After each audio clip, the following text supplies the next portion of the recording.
So if you've been a cyclist for a number of years, I don't need to tell you that everything's got more expensive. You probably know bikes, equipment, nutrition, tech, everything has really shot up in price. However, there are some ways that you can save money fueling your training.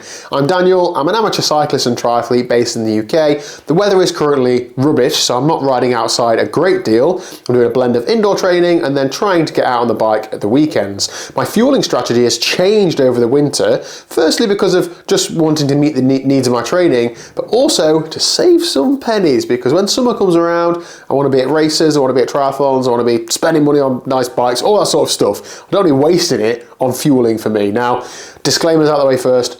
I'm not a nutritionist. I'm not saying you should be eating and drinking these things. And I'm also not in the best shape I've ever been in. So it's not like I'm saying this is how I've gotten amazing shape. But I think I found a few products that are very good value, that are sufficient for me to fuel my training on the bike, and I thought I'd share them with you. So let's get started. And I only have a handful of products, so if you've got any advice or any tips or top secret hacks, let me know in the comment section down below. First up, solid food on the bike that isn't just sugar, the Humble Squares bar. So these come in packs of 4. I'm sure you can probably get them in bigger packs from wholesalers, but these are just, like these are from my local corner shop at £2.50 for a pack of 4, but you can get them from big Tesco and Ocado and all sorts of places for £1.75 for 4. So bring it to about 42p per pack. That is absolutely insane value.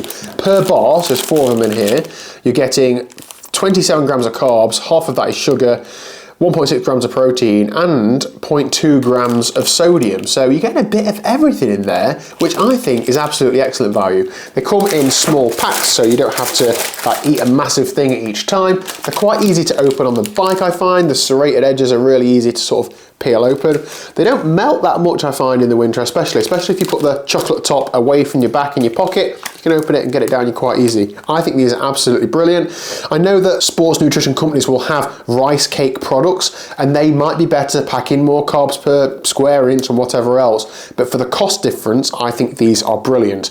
I know what you're saying, make your own rice cakes, Daniel, it'll be loads cheaper. I know, but I just think these are cheap enough that I don't want the faff of making a mess in the kitchen, getting shouted at for making a mess in the kitchen, making loads and eating loads more than I need to. I like that these are just in packets, I can pull them out when I want, I haven't got to deal with a massive tray of them, and I think they're cheap enough to make these really good value. Next up is liquid nutrition. Now, this is just squash or cordial, or I don't know, whatever else you call it in your country.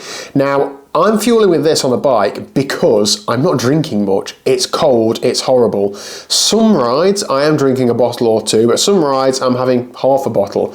I don't want to be mixing up an expensive carb mix and then getting home and throwing it away, or leaving it in the fridge a couple of days then throwing it away. I'd much rather stick some squash in there, knowing that I can just drink that throughout the rest of the day when I don't need any more carbs through liquid, and then I can take my fueling through solid sources. Not optimal, I know there's still a little bit of sugar in these as well, and this stuff's probably a lot cheaper than the branded stuff, but I really like the taste of it, and I think it prevents that flavour fatigue that you get from having the same products time after time. And I feel that coming into spring, that then means that I have like a fresh palate for the sports nutrition in bottles when I want to start drinking more on the bike and taking on more fluid on the bike. So maybe this works for you, maybe it doesn't, but it does really work for me. And I think I flip between like summer fruits and apple and blackcurrant and all different things. So it really keeps it interesting. This, I think, is my biggest hack. So these are jelly beans and jelly babies, but I buy them in 3 kilo quantities. Now, I've had a couple of different types of jelly babies. These are Barrett's jelly babies, 3 kilos for £18.50, something like that. The other ones I had before have a lot of, it's either icing sugar or flour or whatever they have on top of them. These ones, the Barrett's ones, are only like lightly covered. And what that means is when you're out riding, if you've got gloves on and you're pulling them out of a little sandwich bag or something, you're not getting that white rubbish all over your clothing and hands and stuff. There's a little amount on it, not a huge amount, and I really like that. It's enough for them to not stick together. The jelly babies don't get too hard in the cold. I do find with jelly beans, you can see those in there, that they do get really hard in the cold weather, and if your teeth are as bad as mine, then that's not good for fillings and so on. Even now I can feel like I'm in a cold garage and they're absolutely solid. So these are okay if you want a little nibble, but I would definitely recommend jelly babies. Now, nutritionally, jelly babies have roughly 5 grams of carbs per jelly baby. So 8 of them, 40 grams, what's that, roughly a gel? That is absolutely brilliant. And doing the economies of scale down from the 3 kilo bag, that is again around the 30 pence mark, 30 to 40 pence for 30 to 40 grams of carbs, and I think that is absolutely brilliant. You can stick these in your pocket, you can have 1 or 2 at a time. I particularly like these for the indoor sessions because sometimes I don't want a 40 gram gel or a 40 gram bar. I might just want 2 or 3 jelly babies because then I feel like I've ate something and maybe I'm only doing an hour and a half session, and you just need a little bit of something, a little bit of sugar to get you through it, but you don't want to eat loads because you're getting off and having your dinner afterwards or something. So I think these work really, really well. I'm also probably a bit sick, but you know, I like lining them up ready for the jelly baby execution and biting their heads off, and something just to pass the time while I'm like indoor training.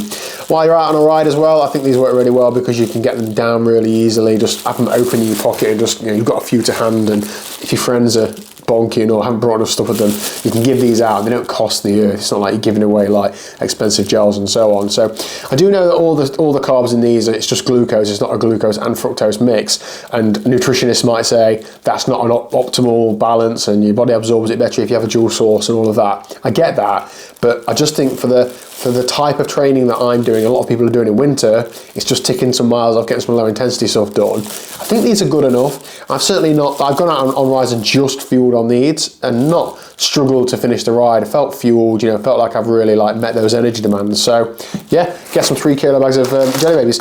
I get these off of Amazon. I don't have a link or anything. I don't want to start doing like affiliate links or anything. But as you can see, you get a big bag. I just decant them into little sandwich bags, and these will last a fair while. The biggest danger I think with these is eating too many when you're not out training, but I keep these in the garage so I'm not coming across them in the house. That's it then, that's my cheapo nutrition tips. If you've got any, let me know in the comment section down below. Thanks for watching, hit like and subscribe, and I'll see you tomorrow at 1 o'clock. I've also done so well in this video to not eat any of these.